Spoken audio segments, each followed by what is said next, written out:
Story 1. He was not misunderstood by everyone. He was simply a toxic individual with anger management and self-esteem issues. Story 2. He left his previous relationship quickly after falling in love with me. He did not show any sadness or emotion over that breakup. It was quite predictable what happened next. Story 3. Constant jokes that hurt may initially be brushed off as a different sense of humor, but over time, this can turn into passive aggression or manipulation. Story 4. He was unpleasant to everyone but me, and I thought it was acceptable since he was nice to me, which I considered most important. However, he couldn't maintain that behavior. I realized from that point on to pursue individuals who are kind to everyone. Story 5. He said very early in dating, "I'm the best guy you're ever going to get." I remember telling my sister, who is older, and her saying that it was disgusting, but I laughed because I was young and naive. That is narcissism. Everyone. Story 6. Little lies about inconsequential things turned out to be just a preview of what was to come. Pay attention, everyone. Story 7. Whenever he was drunk, he would become very affectionate with his friends. He came out as gay after nearly 8 years of dating. Story 8. People who say, "You're going to tire of me soon, you're going to dump me, and you like me now, but I know you'll dislike me sometime later," often reflect their low self-esteem or past experiences. However, they may also lack maturity in dealing with relationships. Instead of working on their issues, they see themselves as victims, believing, "No one can love me." When challenges arise in the relationship, their response is often, "I told you you would get tired of me." This behavior can be exhausting, leading to the other person leaving, allowing them to again assume the victim role. Story 9. She didn't look me in the eyes at our wedding. She had cheated the night before, and I didn't find out until much later. Story 10. Emotional dysregulation and extreme volatility characterized his behavior. The smallest thing could provoke him. Even after my efforts to be kind and thoughtful, he would explode and kick me out of his house. He never inquired about my well-being, not even with a simple, "How was your day?" I realize now that he probably didn't care. So good riddance. Story 11. The constant need for lies or hidden information. It didn't cause any major issues. It just made me resent her in the end. The need to lie about everything is perplexing. Why ask me not to tell your grandmother that we saw your stepfather? I don't know how that topic would even come up in conversation, but okay. Story 12. I caught him texting a girl who was just a friend 3 months into our relationship. I let it go because I wanted to believe she really was just a friend. 3 years later, he was actively dating and sleeping with multiple girls at the same time. Story 13. Being unable to self-regulate and relying on me to manage his emotions was exhausting. When I set a boundary around it, he said, "I don't like that, and it makes me angry." Story 14. My ex regularly refused to respect me when I shared my feelings about being uncomfortable with certain things. I would calmly and openly express my feelings, but she would immediately disregard them and gaslight me about being controlling. It took almost 9 years for me to realize that this was a serious issue in our relationship.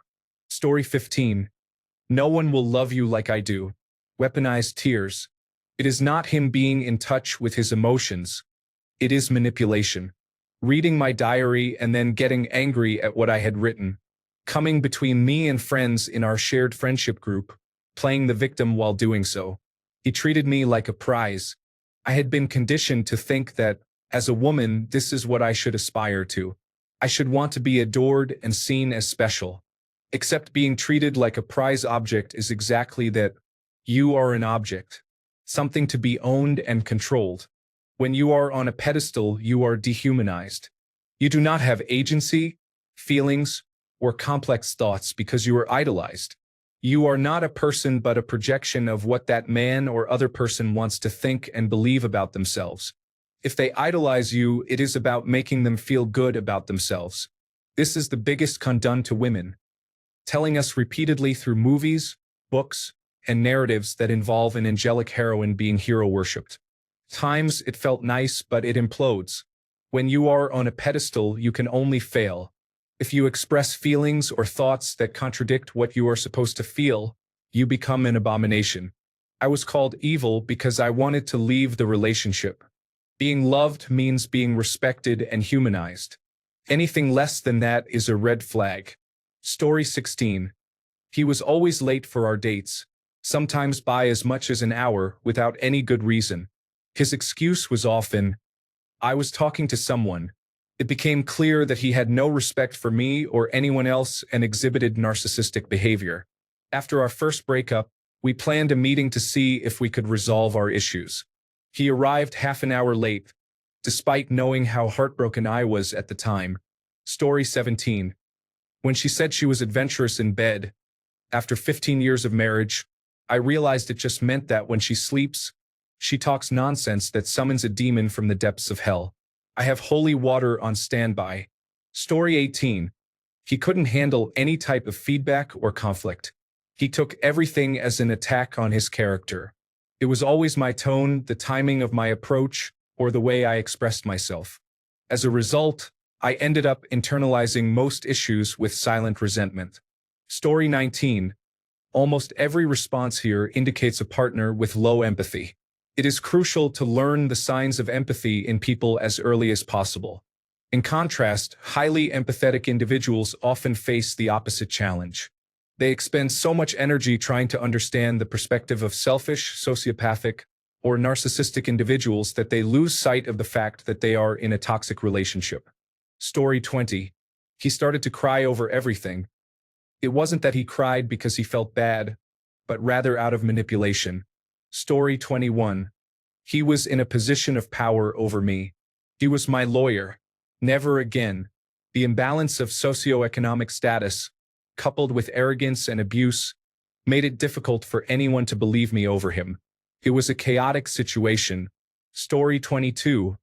She lost interest in me. It turns out I was just a fallback after her ex with whom she was still in contact. I wish I could trust people now. Story 23. Substance abuse. Don't get me wrong. I like to party, but every time we hang out, it gives me the impression that I'm only tolerable if you're under the influence of something. Maybe she was ahead of the curve. Story 24. He told me he liked how I never complain, but when I had something to say, he didn't hear me or listen to me. Story 25. All my former partners are difficult individuals. No one has ever treated me well. All my previous relationships have been challenging. It's a shame. She truly was the best I had, although my range of experiences was quite limited. She was good until she wasn't. Story 26. I dismissed 4 people who reached out to tell me he was dangerous. I definitely should have listened to them. Story 27. 3 out of 4 ex-partners cheated on him. I'm not saying it's his fault, but I never realized how damaging unhealed trauma could be until I dated him.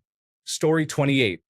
Signs of alcoholism include deceitful behavior, thinking each argument is the exception, and believing more in the dream than the reality I was experiencing. Story 29. Everyone but them is always wrong or stupid, apparently even doctors and other professionals, books, or the internet. They are never wrong but always seem to be a victim in every situation. They might say, yeah, weird things happen where it looks like I'm cheating, but they were literally engaged in inappropriate behavior and still deny it no matter what, even when there is proof. It's strange because everything they say seems to be a lie or an attempt to blame others. You can't trust anything they actually say. Story 30. My partner was clearly a womanizer, and he had a hugely inflated ego without any real achievements to justify his grand sense of self-worth. His favorite tactic was to manipulate me whenever I questioned anything. He was also 10 years my senior. He ended up having an 18-month relationship with my younger sister, who was 17 at the time it started, and she ended up pregnant. She was living with us because we had a rough upbringing and she had nowhere else to live. This was happening while I was at work, earning the money to pay the bills and mortgage the place where we were all living. Story 31. X was an absolute princess. Everything was taken care of for her. It was cute at first, and since I had my own place, it was not an issue. However, the tension began when she called and woke me up at 6 a.m. to walk her from the parking lot back to my apartment. The final straw was one day when she clogged the toilet and literally asked me to deal with it because she didn't know how. Her dad and brother always took care of it for her. Story 32. Sending his nude photos or videos of himself engaging in sexual acts with other men. I am unsure if that is normal, and I believe it has caused trust issues in our relationship. Story 33. She was convinced that I was going to cheat on her one day. She went so far as to say that all guys cheat and that she knew I would do it too. This was very early in our dating, and I assumed she had been betrayed in the past, so I assured her I wouldn't. It turns out she thought that way to justify her own cheating. Story 34. Very early on, a girl messaged me to tell me my ex had propositioned her for sex. We had a major fight, but I eventually let it go. For years later, he had another girlfriend and was cheating on me with several other girls. I am still in therapy due to the constant betrayal, and I have a hard time trusting care and affection because he was so affectionate to me the entire time he was cheating. Story 35. Not having goals or ambitions affected our relationship. Initially, he had aspirations that comforted me. I believed that if we got married, we would support each other in achieving them. However, after we got married, he became extremely lazy and started complaining about bills and finances. I found myself taking care of a man-child. Story 36. His troublesome friend constantly undermines the situation. There is never anything nice to say and always an attempt to create conflict or cause trouble in one way or another. They moved in when I moved out, which I believe was the plan all along. Story 37. He had girls texting him all the time, saying they missed him. He mentioned they were old girlfriends, which made him seem appealing when I was 20. Now, at 30, I feel foolish. He was involved with them all. They missed him from 3 days ago, not a year ago. Story 38. Her bitterness towards her attractive friends is notable. I have an analogy that I like. Have you ever seen the video for Blind Melon's No Rain? The bee girl always reminded me of my ex. It turns out she didn't want to find more like-minded people. She wanted to be the one making fun of the bees. She lost weight and started getting many gigs and opportunities. I kept encouraging her, but everything became about her, and then she left. She is considered cool now, but she's not. I called her bitter at the start of this post, but I'm not innocent either. Story 39. In the first month of our 4-year relationship, my ex got a driving under the influence charge in his company truck and lied to his employer about it, fully expecting them to be oblivious. They found out the following Tuesday, and he was terminated. I should have run. Ever the optimist, I somehow believed I could help him and stayed the course for far too long. Long story short, he was the worst of the worst when it came to pathological narcissists. He drained me financially, emotionally, and physically, in every possible way he could exploit me. One night, he even strangled me. It ended with an emergency order of protection, and I disappeared off the map. 7 years later, I am the healthiest and happiest I have ever been. I have no idea where he lives or what he's doing, and I couldn't care less. I'm just grateful to be free. Story 40. Love bombing refers to unreasonable gifts within 3 days of meeting, always wanting to hang out, staying over at my place, and getting into my social circle. It includes stating concerning facts in an overly casual tone to underestimate their importance, such as having no friends, no social circle, no money, and a strange family background. It also involves mirroring my mannerisms, likes, and dislikes. He had an anxiety attack the first week of meeting me when I shared my anxiety issues. He pushed my boundaries, acknowledging that I didn't have solid boundaries in place. He reproached me for minor things like over-ordering food for guests, despite it being my money and my guests', while he acted like an uninvited burden during all my waking hours. He gave me no space or time to think or talk to my friends, leaving me with no opportunity to figure out his behavior. This was a serious issue that shattered my sense of reality. Story 41. How filthy and cluttered his parents' house was while he lived with them. When he moved in with me, he turned my place into a replica of his parents' hoarder house. He created messes and never cleaned anything, had around 70 empty cans of soda under his computer, and had far too many items that he refused to discard. Story 42.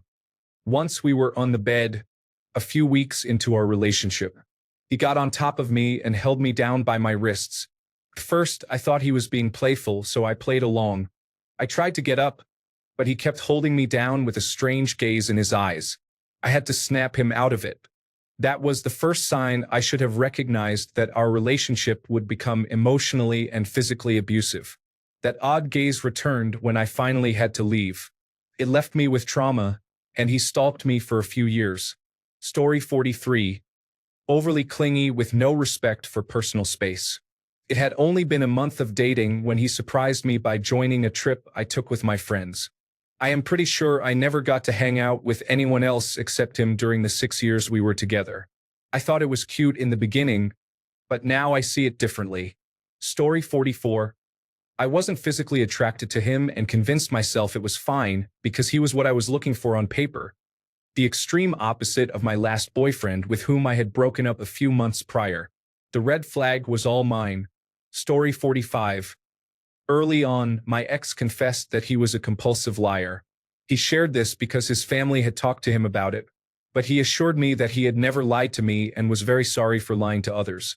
Naive as I was, I decided to take his word, and one of the main reasons for our breakup was his dishonesty. Surprising, right? Story 46. Infantilization. At first, I thought it was cute when he said little things, but then I realized he genuinely believed that I couldn't handle things on my own and was often condescending. Story 47. Gaming addiction. We were really young when we met, so I thought he would outgrow it. He didn't. It was 18 years of taking a backseat to whatever game of the moment was more important. Story 48. Selfishness. We had both just turned 20, and I saw it as a sign that he still had some maturing to do. It turns out he is so inherently selfish that he cannot comprehend or act on anything that doesn't immediately benefit him, no matter the detriment to others. Story 49. Pure displays of narcissistic behavior, pushing and pulling people away to get the right attention, leading her male best friend along knowing he was in love with her and enjoying the dynamic. I could go on. I was such an idiot. Story 50. His mental health was a concern. I was young and thought that because he was taking his medication for post-traumatic stress disorder, we would be okay. However, as soon as we moved away from family and friends to another state, he became difficult to deal with, often suggesting that I was unfaithful, despite having control over our only car and consistently losing jobs. I am so relieved that I left him behind. Now I am free from his problems. Story 51. Silent treatment and the rules. Cannot show arms, legs, or stomach while wearing clothes, cannot talk with boys, etc. Story 52. He seemed to look for reasons to avoid intimacy, even early on. It turned into a completely inactive relationship not long after we moved in together. This continued for another 9 years, during which I spent too much time trying to make it work and feeling unwanted. Story 53. Red flags about myself include oversharing about my life during the first meeting, agreeing to something casual without clearly defining it so we would be on the same page, and being openly sexual too early on. A red flag about him is the omission of information until I specifically asked about it. Story 54. My ex never updated me on where she was going. She said she didn't do anything wrong, so there was no need for any updates. Story 55. Unless we were actively doing something, she would be on Instagram, WhatsApp, Twitter, texting, and messaging people constantly. She was secretive about who she was chatting with and what they were discussing. She had multiple accounts that I didn't know about. For instance, she would create a new Reddit account for one conversation, then delete it and create another. She absolutely refused to text me about anything other than brief notes regarding specific plans she initiated. Like, 7 p.m. tomorrow. Meet me at JNJS. Or she would send a constant stream of provocative pictures while I was on my way to her place. If I asked how her day was, she wouldn't respond. The next time we saw each other, she would tell me how much she hated texting and question why I would do that to her, only to spend the next 10 minutes messaging people. I later discovered that although she said she loved me and showered me with affection and gifts when we were together, I was just her physical companion. She was dating several people online from all over the world, sending them the pictures we took when we were intimate, and getting all her emotional and many material needs met by these others. I thought her parents were paying her mortgage while she was in school. Turned out it was one of those guys. Story 56. White lies, selfishness, manipulation, lack of responsibility, lack of ambition, imitation, and being extremely defensive with a lack of accountability. Story 57. He said early on, "You don't come across someone like me every day." In hindsight, I should have replied, "Thank God."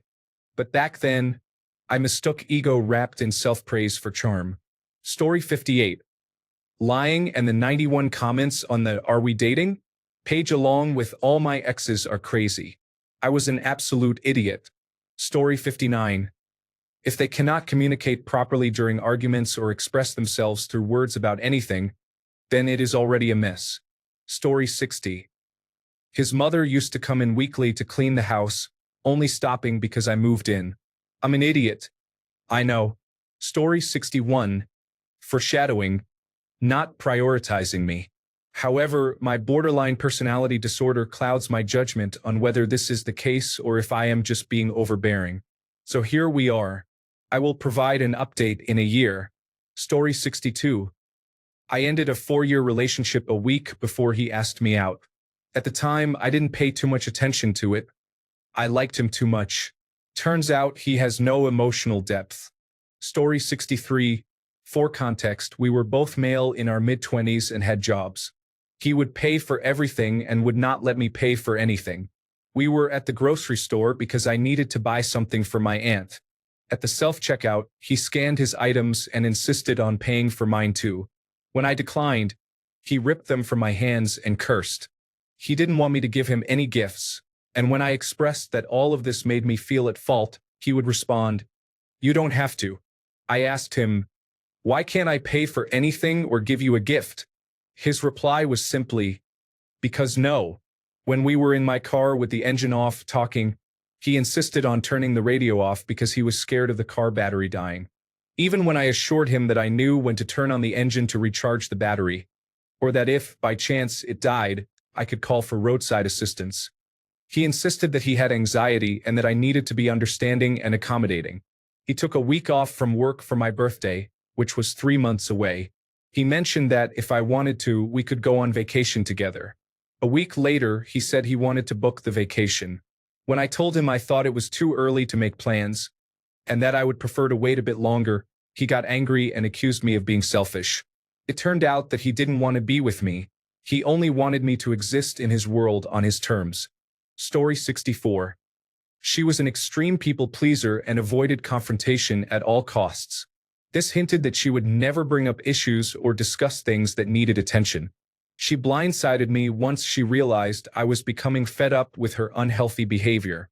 She shied away from putting in the effort when all that was required was the bare minimum. A conversation. Story 65. Scheduling around World of Warcraft raiding. He paused for a few years but returned to it. I refused to shape my life around that. I'm not saying he couldn't, but if something came up that I wanted to attend, I would go. Story 66. I immediately notice when someone claims that every friendship or relationship ended for no reason. It reflects a complete lack of insight or accountability.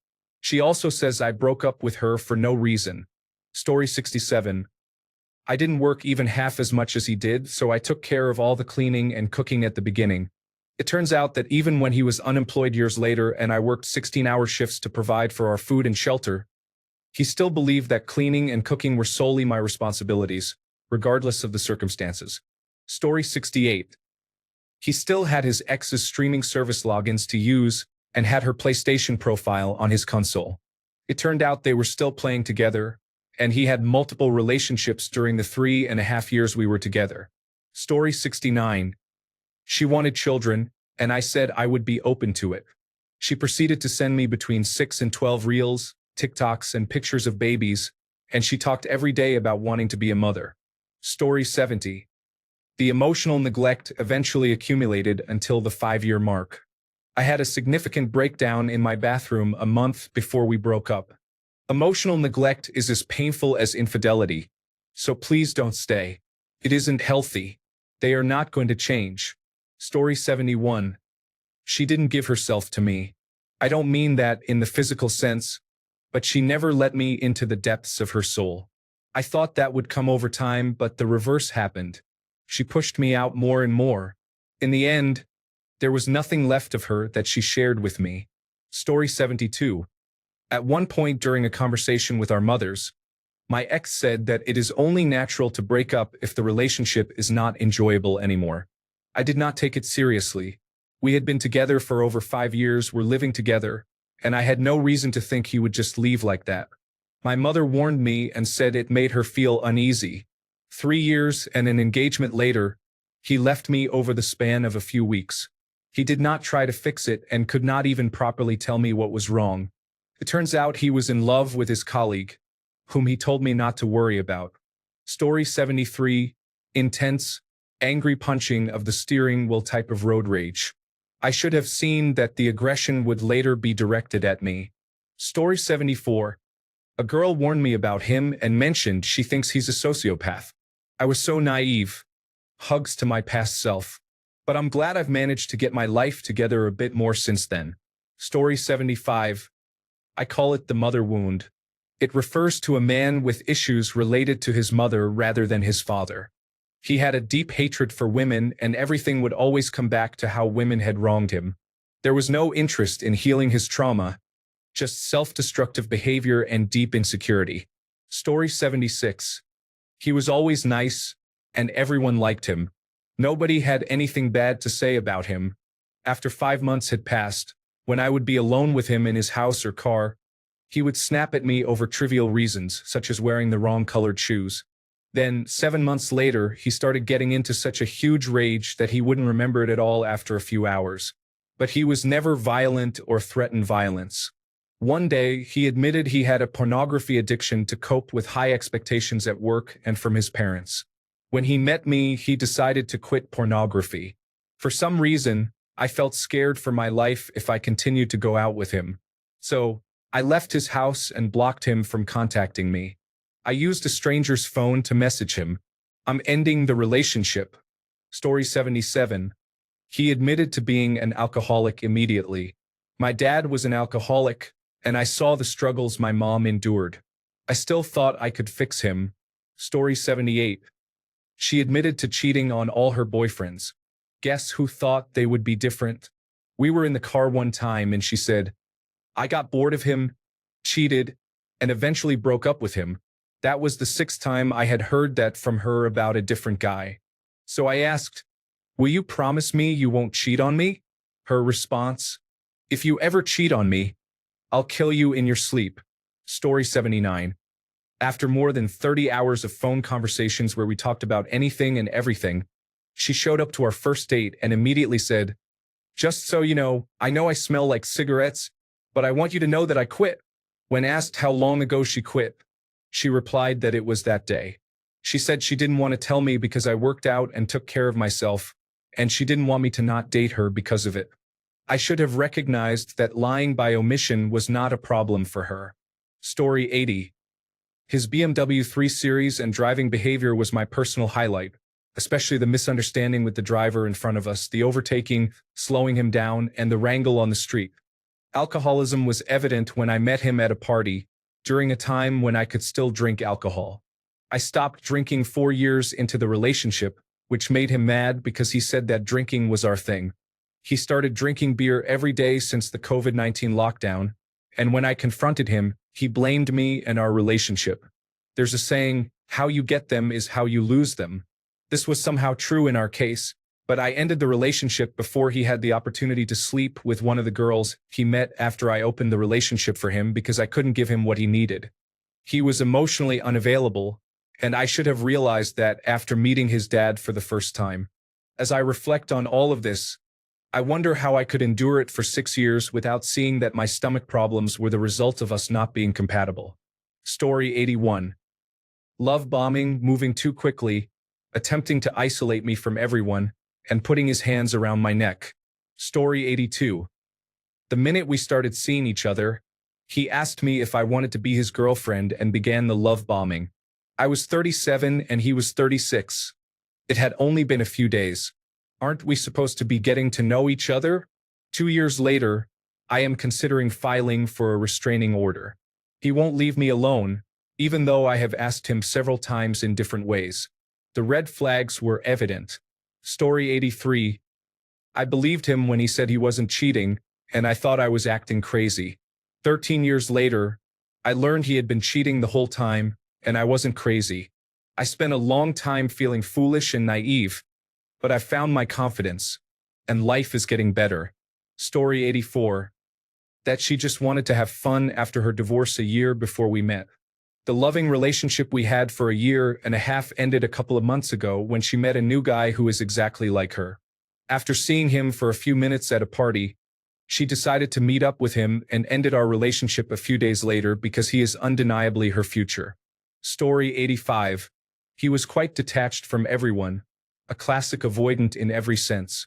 Multiple longtime friends and colleagues ended up being bad influences that he not only socially ostracized but also ghosted in a cruel way. Most of the time, he had something to do with the entire scenario too. I thought I would be the exception to his avoidant approach. I was his girlfriend for 6 years and had been with him throughout school and college. He ended up breaking up with me over text 4 days before moving away for his job, citing our differences in values as a reason making long distance worse. He refused to meet and ghosted me from there on. Since our common friend group was closer to him, they ended up ostracizing me too. Remember, if they can behave a certain way towards others, they can certainly do the same towards you when the time comes. Also, if you dislike their friends on a value-based moral level, chances are your partner is more like them than you think. Story 86. We never fought. For years, there was no fighting. He seemed easygoing, and I thought he genuinely agreed with all our decisions. Things unraveled around 10 years into our marriage. It all emerged in an anxious rage of daily screaming directed at me, fueled by how I should have known he really wasn't happy for the past 10 years. Therapy was chaotic, and the divorce was painful. Story 87. He was still talking to his ex, who was mentally and emotionally harassing me and threatening me. He didn't believe she was capable of that until we went to court. Story 88. We had just started living together when we went out with friends one night. We were driving around the parking lot looking for a spot. My ex said she didn't see their cars. I mentioned that I didn't see Lisa's car because I didn't know what kind of car her boyfriend drove. That set my ex off into a jealous rage. As some background, Lisa and I had dated briefly years ago. It didn't work out, so we remained friends. I had no feelings for Lisa at this point. We went inside, and Lisa was wearing a very low-cut shirt. I felt like I couldn't look at her for fear of upsetting my ex. I spent the night mainly interacting with her boyfriend, who was cool.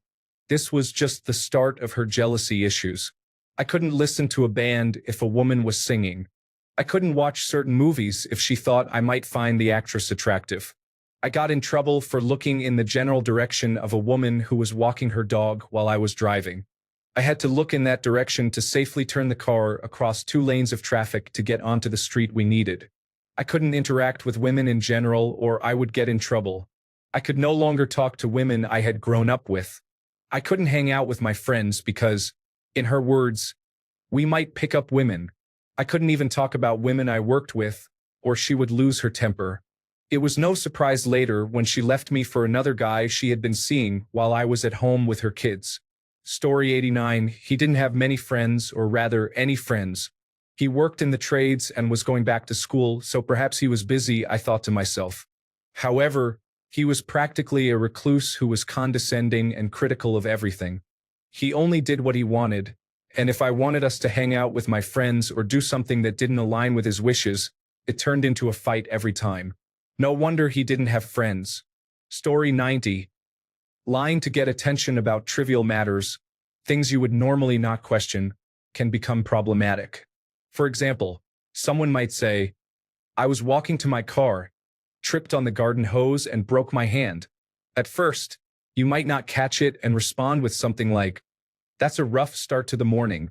However, these lies can become more frequent and severe.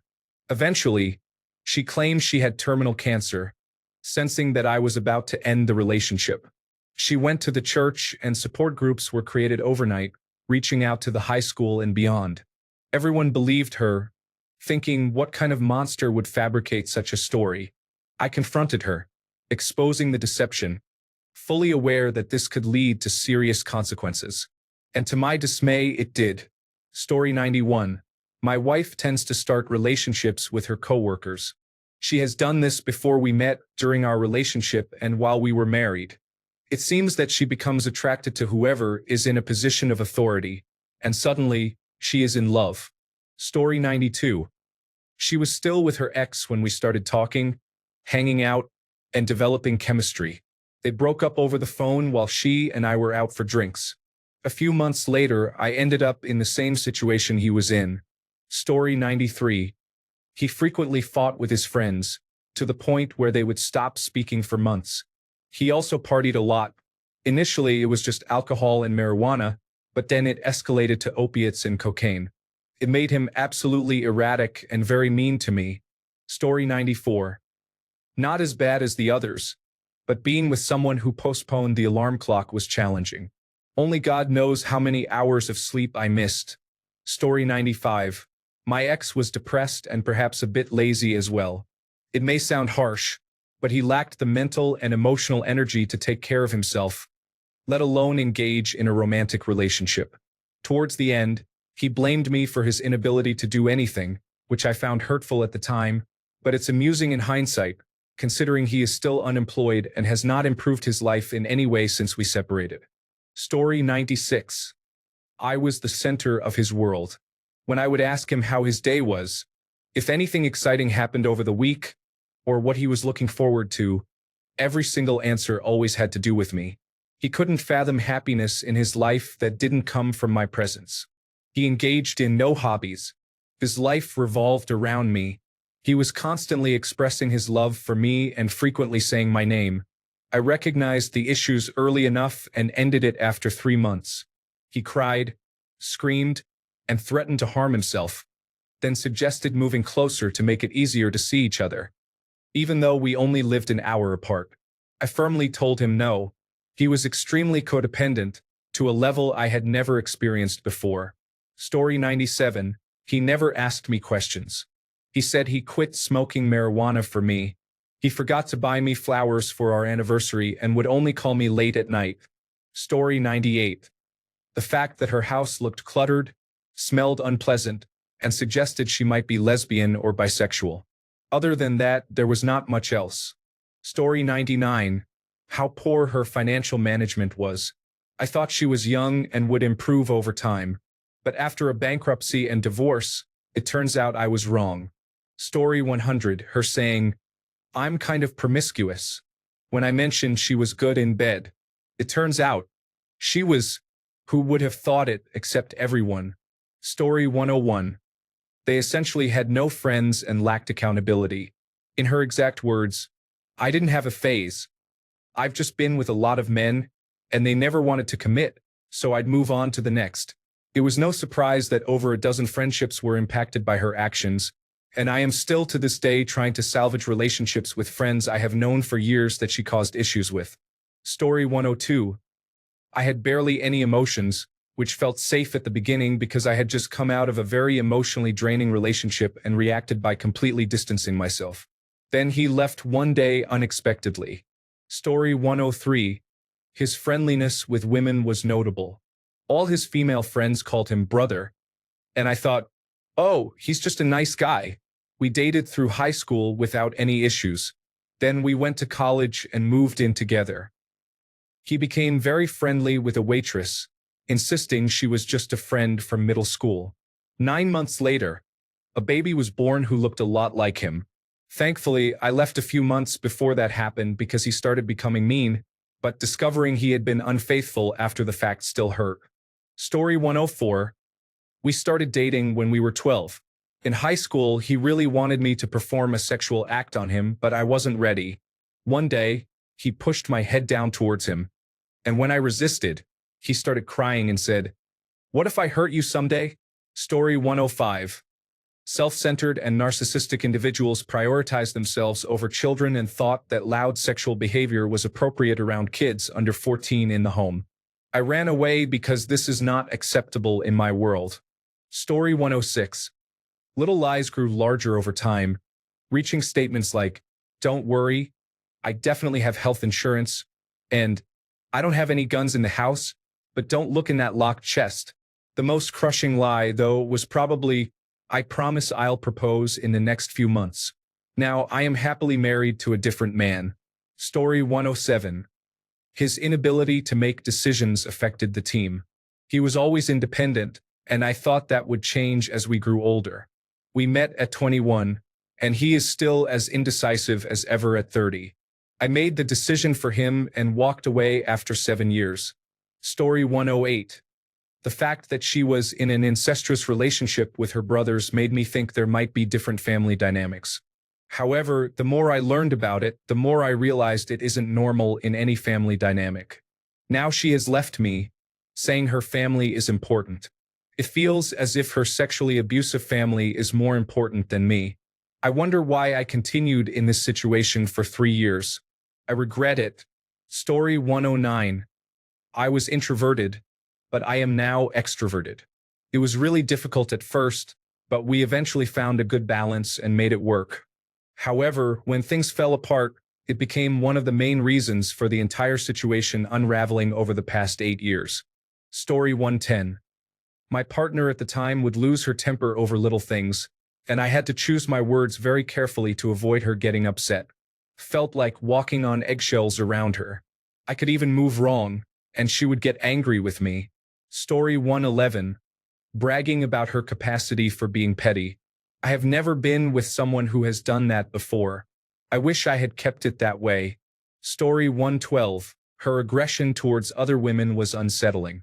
When I went to college, I wasn't allowed to have female friends and was accused of having a group of women around me. Most of my female friends in my program were gay. I'm glad to have avoided that situation. Story 113. The ex-partners were horrible, unkind individuals who treated her poorly.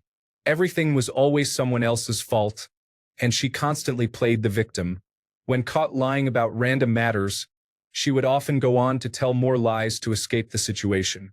Now that we have ended things, if I have to interact with her, I know exactly how to handle her so that she traps herself in her own lies. Story 114. Emotional dysregulation. She wanted me to take care of her feelings, as she couldn't control them well. She ended up being unfaithful. Story 115. I'm almost embarrassed to admit that I struck up a friendship, which became something more, with a girl I'd known 20 years earlier. I wasn't accustomed to messaging apps, so I would often be offline when I left the house. She once messaged me simply, "I don't like it when you're offline." Yikes, right? Story 116. The first time I took her out, we went to a diner, and she wouldn't stop talking negatively about the waitress and giving her attitude. The waitress was actually quite friendly and provided decent service, so I tipped her generously. My girlfriend at the time was very upset. I was raised to always treat waitstaff with respect. Long story short, she turned out to be codependent, entitled, bratty, and temperamental. Good riddance. I still wish her nothing but the best, though. Story 117. I found out that he lied to me about various little things early on. If I had known about them, I would have reconsidered moving forward with this man. Turns out he also lied about loving me for months. Story 118. When her friends cheated, it didn't bother her because it didn't impact her. I'll let you guess why our relationship ended. Story 119. He would boast in their group chat that a girl was showing him affection by sleeping on his lap while they were traveling.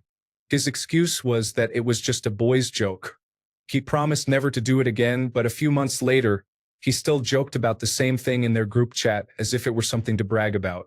Story 120. She told me she was over her ex and that she never thought about her anymore, but said she thought about me the entire time they were together. Those were lies. Story 121.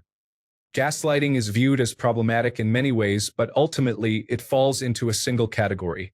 I refuse to tolerate it any longer. It is simply not worth it. Story 122. When they bought a screen tint for their phone, only a few people see them throughout the week. This highlights who they intended it for. One of my pet peeves is privacy because my mother invades my boundaries and personal space so much that it feels like abuse. I would often turn the other way in bed to ensure I wouldn't accidentally look at the screen, as I feel awkward and embarrassed if I see something private. Story 123. Nonchalance. Some individuals are quite superficial. They lack knowledge, are not self-aware, and have very low emotional intelligence. Story 124. His family did not seem to trust or like his company, which I initially assumed was just normal family differences. I was wrong. Story 125. I kept catching him messaging his ex on Snapchat. I never saw what they were discussing, but I brought it up to him a few times, and he always said, she and I were really good friends before we started dating. After he and I broke up, he would call me months later saying how he missed me and such. I found out he started dating another girl for 2 weeks and was still trying to reach out to me. Once I learned that, I blocked him. If he did it to her, he most likely did it to me. Story 126. Because she engaged in intimate activities in my car within an hour of meeting me, I overlooked this behavior. It would later become apparent that she engaged in similar activities with other individuals in their cars after we got engaged. Story 127. Love bombing. I recall one night when he and I went out with one of my friends, and we woke up the next morning hungover. He complained about my friend and me, saying that we forced him to drink too much. I remember lightly teasing him and encouraging him, but I got annoyed because at the end of the day, he was an adult who could set boundaries and say no. This lack of accountability and the tendency to displace blame happened frequently. Story 128. Gambling, impulsive spending, and discussions about his ex. He cheated on me, stole all my money, and then stalked me afterward. Story 129. My driving instructor told me that if you share a car with someone and they don't straighten the wheels when they park, they are a selfish person. Turns out he was right. Story 130. He didn't have a car. It turned out that he crashed it in a driving under the influence accident 6 months prior and had a suspended license because of it. He ended the relationship because I don't drink. Story 131. Someone I was seeing would gloat about how nice he was and how women fell in love with him because of that. He was very manipulative. He jokingly spoke about hiring a hitman to kill his ex-girlfriend, claiming she was horrible, even though he grabbed her by the neck and shoved her. He also called a coworker crazy, despite the fact that this person suffered from mental health problems. I overlooked a lot of that and brushed it off because I was dealing with severe anxiety at the time. I am glad I went no contact in the end after a long 10 months. Story 132. Love bombing and male anger issues are troubling behaviors. The control, bullying, and gaslighting took much longer to reveal. Story 133. Talking negatively about all his ex-partners. He didn't notice because it was always sugar-coated with, "They treated me poorly, but I wish them all the best." It turns out that each of them had to distance themselves from any shared social circle because he tainted everyone else's opinion of them once they broke up. Story 134. Her lack of ambition and her relationship with the father of her children, as well as his aversion to being a decent parent, revealed that she primarily wanted me for my salary and to help care for her kids. Story 135. He was the victim but sometimes the underdog in everything. The love bombing revealed that he was broke, and my moving in meant he could keep his fancy condo. He refused to decide on anything so that later he could blame the situation on me because I made the decision. Story 136. Her mental health. I was naive, young, and so in love that I convinced myself it was a phase or that I could help her. 5 years on, the weight was too heavy for me to carry anymore, and we collapsed like a house of cards.